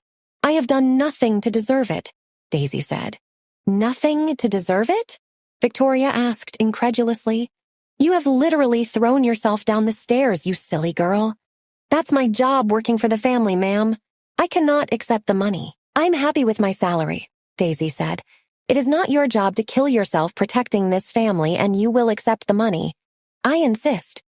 Otherwise, I and George would feel we didn't make it up to you, Victoria said. You took me to the hospital, ma'am. Mr. Roman got me so many fruits and nuts. I have rested for the past few days as I have never rested in my life. You have more than enough made up to me. Please do not embarrass me by offering me money, Daisy said, and ran away from the room. Victoria looked at Andrew and said, She's a bit too good for herself. I will have to ask Roman to convince her. Later that evening, when the four of them were sitting together having tea, Victoria narrated the whole story about Daisy refusing the money. She is a sincere girl, George said. Treat her well in the future. There are not many such people nowadays. I think she's a bit stupid, Rachel said disapprovingly. Why not accept the money? It's not like she has a lot of it. Our family doesn't owe favors, and she should understand that. Maybe she's just acting to be that nice. No one's that good. Roman contradicted her in a firm voice. I just feel she has learned to live with very limited means. Since she has never had enough, she doesn't know what she could do with so much money. Instead of questioning her innocence, maybe we should teach her to think of her own good. I think I should talk to her. Put some sense in her silly brain, Rachel said. No need, dear sister. I will do it myself. I will try to convince her to accept the money, Roman said. Then he turned to his parents and said, Dad, Mom, I want Daisy to get further education. She's still young and very bright. How about we help her get into a college? That way she won't need to work for a household and could earn a living doing something better. They stayed quiet for a bit, and then Victoria said, a bit hesitant, Let her study. Don't you think that would be a bit too much? Also, do you think she will accept? She didn't even accept the money. George said, I think that's a good idea. We can ask her if she wants to study further. If she does, why not? Why not help someone have a better life? And as Roman said, she's a very bright girl. Roman said quickly, Okay, I will check with her, and if she likes, we can make further arrangements. We will see once she's fully recovered. Rachel gave him a strange look. Hey, brother, don't you think you care too much about her? It's only because she cares for the family, he replied. Victoria gave Rachel a look. Your brother is repaying Daisy's favor. I think this is a good way. It also shows our family's generosity. It's perfectly fine. Rachel made a funny face at Victoria and said, Long live the Spencer family. She ran upstairs with a smile. That evening, Roman found Daisy cleaning her room. He walked up to her and cleared his throat. She jumped in surprise. Sir, do you need anything? She asked. No, not particularly. I had to ask you something, he said. Yes, sure, sir, she replied. You were talking about helping your aunt that day, remember? He asked her. Yes, I do, she said with a blush, realizing she might have sounded a bit too righteous that day. Then, take this money and help her, Roman said, passing her the envelope. I can't, she tried to resist. Daisy, Roman said, and she was caught off guard. He never called her by name. Then he continued, You can't always be selfless and keep refusing favors just because they have been denied to you your entire life. You don't have to accept that as your fate. When someone offers you something with a good heart, accept it. Don't just put in efforts to improve others' lives. Put efforts into improving your life, too. Accept this money. Give how much ever you want. Give to your aunt and keep the rest for yourself. I will help you open a bank account. Save for yourself. You deserve a better life. When he finished, he saw tears streaming down her cheeks.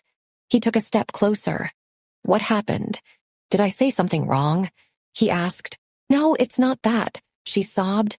No one has ever said anything that kind to me, she said, lowering her gaze. Roman didn't know what to say to that. Although a fleeting thought of hugging her till she stopped crying did cross his mind, but he stopped himself. In a few moments, Daisy calmed herself down, took the envelope from his hands, murmured thank you, and ran out of the room. Daisy gave a good part of the money to her aunt, who was very happy to have it. Whatever was left, she put it into her newly opened bank account. Betty, one of the other servants who worked in the house, had overheard the conversation the Spencers were having about Daisy's education. She had excitedly and a bit enviously narrated it all to Daisy.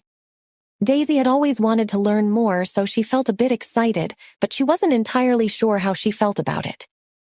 When a couple of days passed, but no one mentioned anything about her education, she thought maybe Betty had heard something wrong.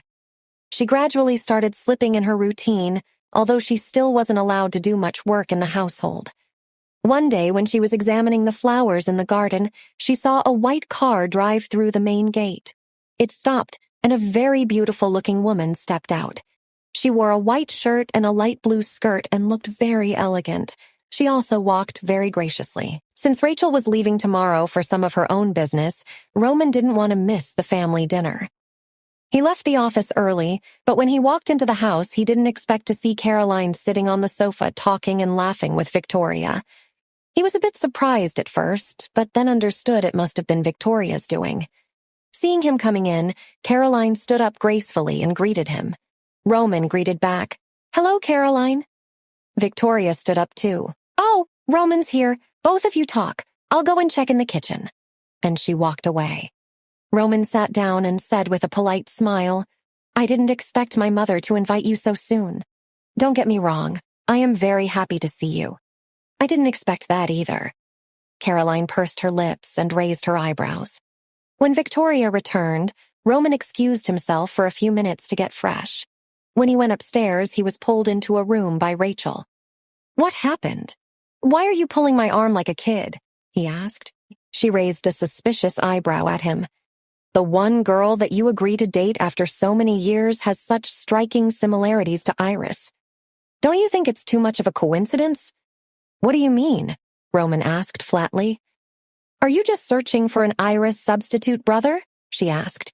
"Caroline is a very nice girl. She has much more to her than a few similarities to Iris." "And why are you bringing this up?" Roman asked, a bit irritated. "I find her a bit suspicious." "I am not sure if I like her a lot," Rachel shrugged. "And why is that?" Roman asked. "I don't know. She just looks a bit too good to be true. Say it is a girl's intuition for another girl, but take my advice, be a bit careful. Don't trust her too easily," she said, and walked out of the room.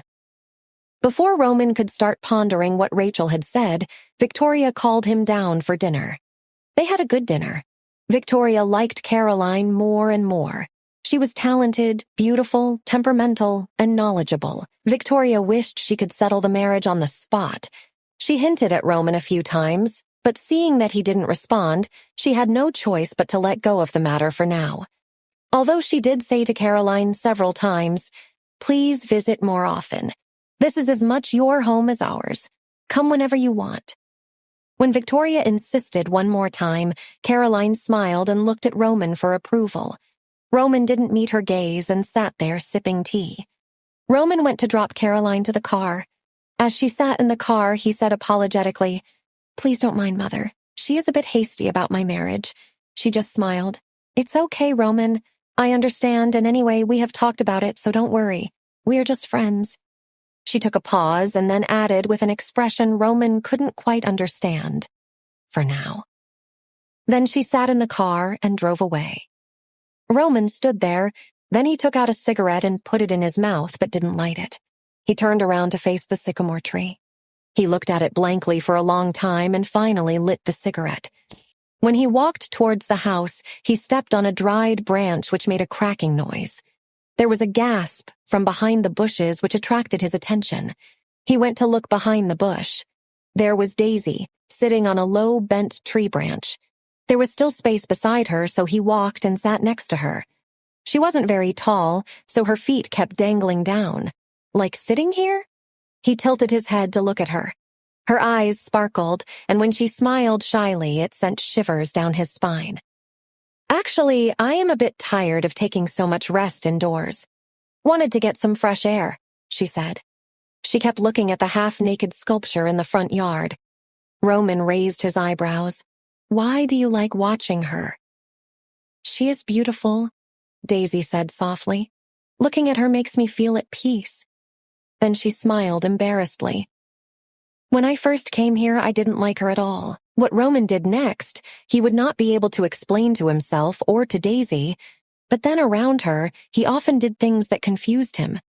Every time Daisy entered his room to put flowers, she carried a very distinctive smell. Initially, he thought it was the flowers, but it wasn't because it remained the same even when the flowers changed. Was it Daisy who carried that smell? It wasn't some shampoo or wash. It was more like incense, more intoxicating than pleasing. He bent slightly towards her, but she stayed right where she was. He bent a bit more, and when his nose was almost touching her bare arm, he took a whiff. There it was. He didn't know how to explain it except that it was addictive. He couldn't bring himself to move back. He inhaled again, very lightly this time, and there it was again. "Your girlfriend is very beautiful," Daisy said suddenly, which brought him back to reality. "My girlfriend?" he asked, a bit perplexed. Daisy thought she might have crossed a line, but there was no going back now, so she asked, "The one who visited today?" "She's just a friend," Roman said flatly. "Oh, I'm sorry," Daisy apologized. "Anyway, it's getting cold. You should go inside," he said, stood up and walked inside. After a few days, the gauze on Daisy's head was removed and replaced with a small bandage. 2 days later, the bandage was also taken off, revealing a crescent-shaped scar on the forehead. That night, Roman called Daisy into his room and asked her if she liked learning. "I love it. I would have continued if I had the means," she answered. "Okay, you will be starting college in a few weeks. Take time and decide on your major. We will help you with the paperwork. And before you make a fuss, do not worry about the finances. Your work here covers it, and whatever is left, you can repay after you get a better job," Roman explained. Daisy nodded. Roman brought her brochures from various colleges, and a major part of her next week was spent reading courses and filling out applications. Andrew helped her most of the time, and sometimes Roman helped her too. Daisy had not gotten a chance to talk to Roman properly after that night in the yard. They had only discussed college, and even when he was explaining something to her, it was like he wasn't there. She had noticed this was a pattern with Roman. He would shrink into a shell sometimes. The normally gentle and attentive demeanor was lost and replaced by an aloof self who was easily agitated. He remained in his room most of the time, finished his meals quickly, and retired to the room. He also ordered so many meals in his room. Maybe it was this change of mood which frightened the others of him. Daisy decided to get a degree in English and botany. She liked both these subjects and hoped to enjoy further knowledge of them. The days passed, and it was the day Daisy was to go to college. She got up a lot early today. She wanted to clean the yard and do a bit of gardening before getting ready. She was feeling very anxious and felt the familiar household work would relax her a bit. The sun was also very bright today. She did a bit of gardening and then started sweeping the tree leaves as usual. When Roman woke and went to the window, he was met with a familiar figure sweeping the leaves. He watched them fly like he had for the past few months and realized he had missed seeing her every morning. She had not cleaned the yard after her injury. He stood there straight-faced and slowly ended up smiling and remained like that until Daisy was done with her work. When Roman Spencer came downstairs that day, he was in a much better mood than he had been in the past couple of weeks. "I will drop you to college. Get ready," he said to Daisy, who had just walked in through the main gate. "Okay, sir." She nodded and went inside to get ready. Daisy had gotten herself a few dresses with the money she had earned. She wore a light pink dress and strappy sandals. Her hair was tied back in a ponytail as usual. Betty had forcibly put a lip tint on her, which made her look good. When she walked out in the hall, Roman, who was sitting on the sofa, couldn't take his gaze off her. He had never seen her in anything but the uniform. She looked beautiful, and he was stunned. He got up instinctively, leaving her fumbling with the hem of her dress. After the silence had stretched long enough that it was awkward, Roman said, "Let's go," and walked towards the door. Daisy followed. As she was about to get in the car, Matt said, "You look gorgeous, Daisy." Roman shot him a look that shut him up, and he drove in silence the rest of the way.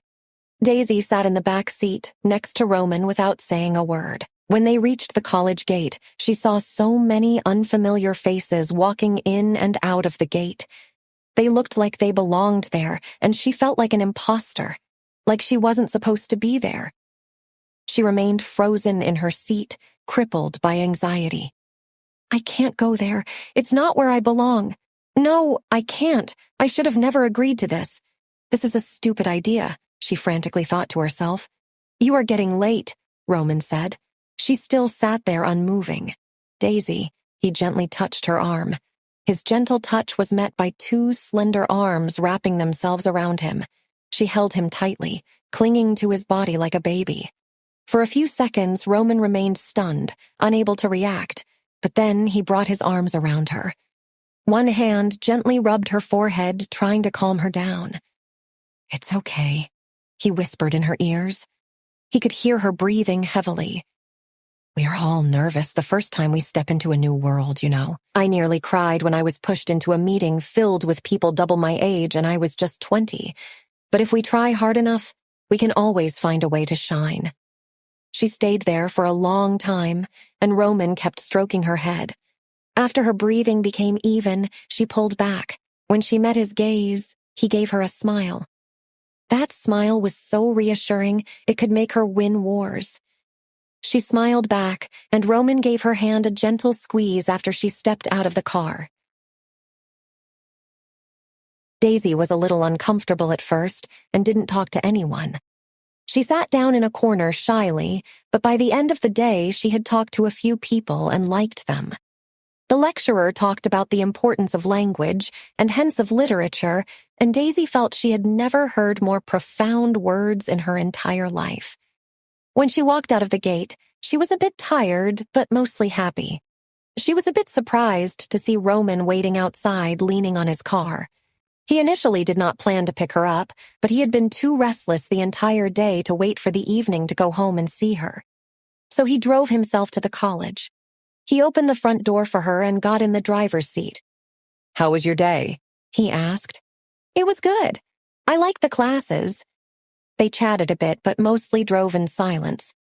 Roman didn't need to talk to Daisy to feel better. He just needed to be around her. When they reached the office, he took her up and told Sarah to help her get fresh. After she was a bit relaxed, he said, "We are going to have dinner with a friend and then we can drive home. Fine with you?" Daisy had a bit too many social interactions for the day and didn't want to meet any new strangers, but she couldn't tell that to Roman, so she nodded in reply. Roman read her expression for a few seconds, then turned to Sarah and said, "Cancel the dinner with Mr. Smith. Tell him something urgent came up." "Okay, sir," Sarah said. Daisy was looking at Roman wide-eyed. "You didn't need to do that," she said. "No, it's okay. I didn't feel like having a meeting today.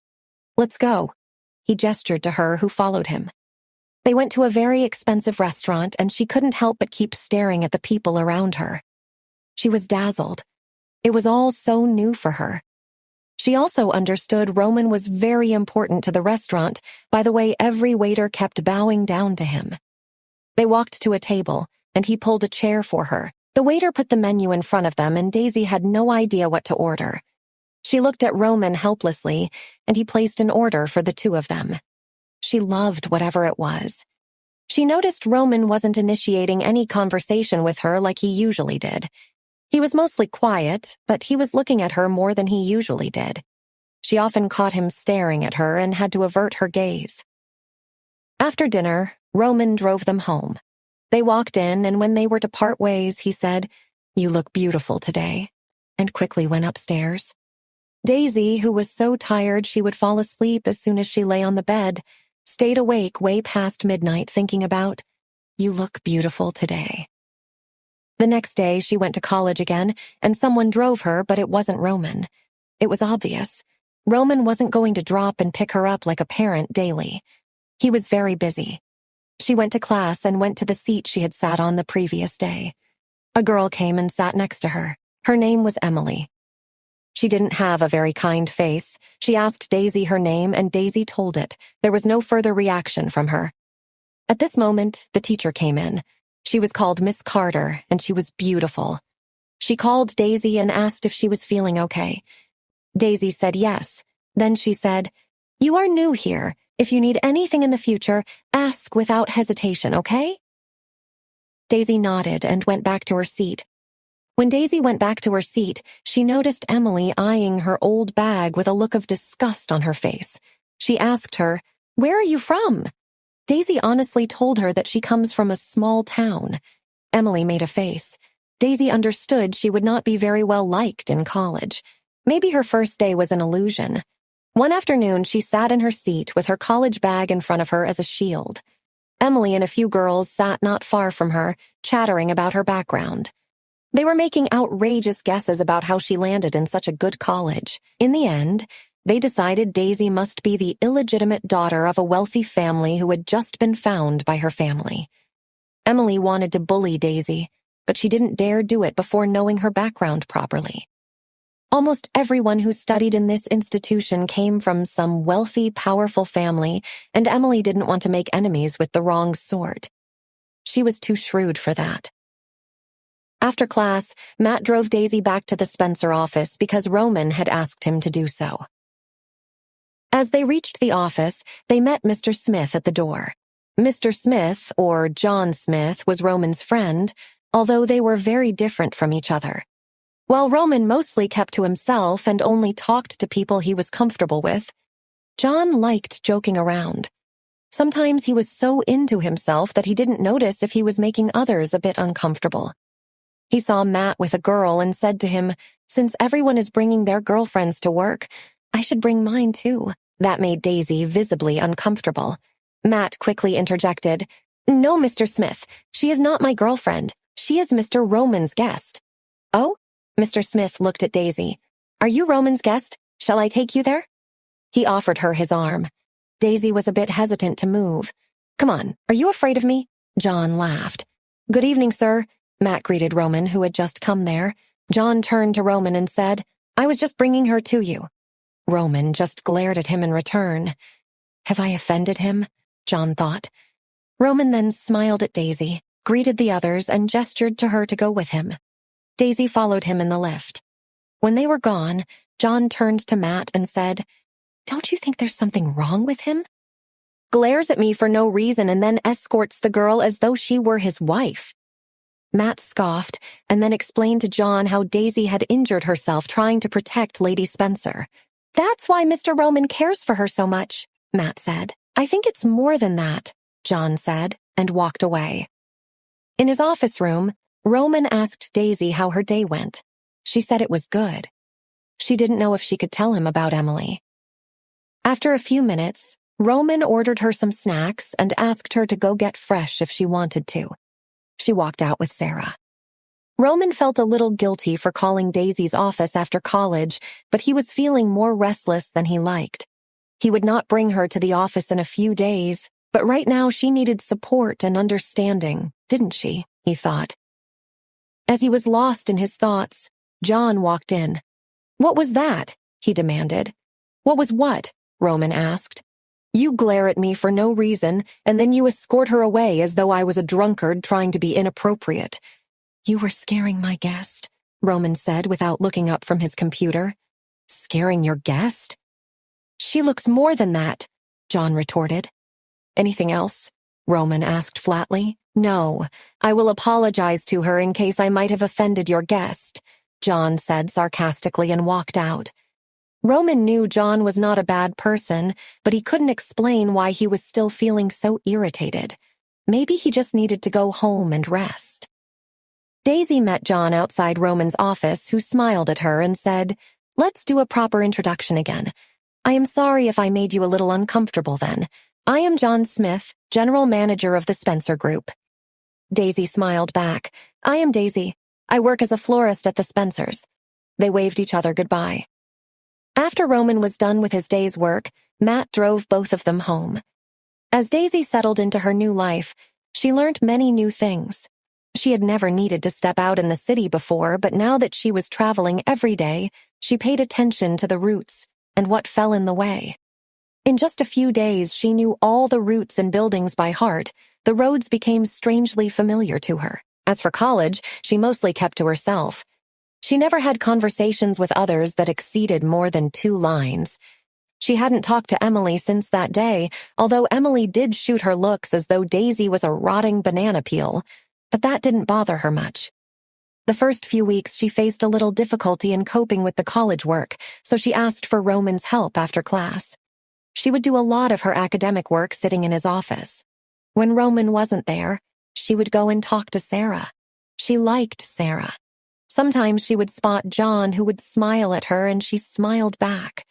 Gradually, she started understanding the study work and didn't face many difficulties, but Matt still drove her to the office after her class. Roman didn't mention dropping her home, and she enjoyed sitting in his silent company, so she didn't complain either. She would sit at a tiny desk near the window reading the assigned material as Roman went through loads and loads of data on his laptop. Sometimes he would swiftly glance up to look at her before going back to his screen. Sometimes she would take a stolen glance at him before going back to her book. On occasions that their eyes met, they would turn back to their work pretending nothing had happened. Sarah was noticing how Roman behaved around Daisy and wasn't sure how she felt about it. She liked Daisy, sure, but was she suitable for Roman?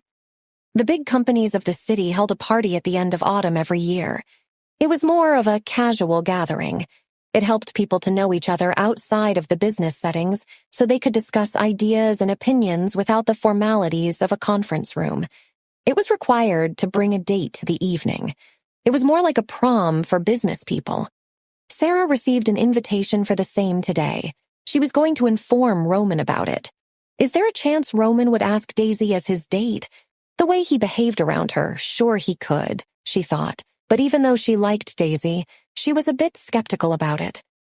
Daisy was, of course, pretty and a very nice human being, but she looked wrongly placed in this world of money and fame.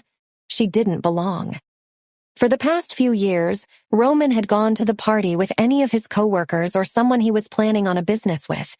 This year, who would he go with? Sarah walked to Roman and gave him the invitation. As he read it, she asked, "Have you thought of a date, sir?" "No, not yet," Roman replied without looking up. "How about Miss Caroline?" "She is a business lady," Sarah suggested tentatively. Roman kept looking at the invitation for a few seconds and then looked up. "Yes, good idea. Call her secretary and fix a meeting. I'll ask her out." Then he went back to his laptop. When Sarah walked out, she thought, maybe she was overthinking Roman and Daisy. Roman just cared for her a lot. But even he was aware of the places she would fit in and the places she wouldn't.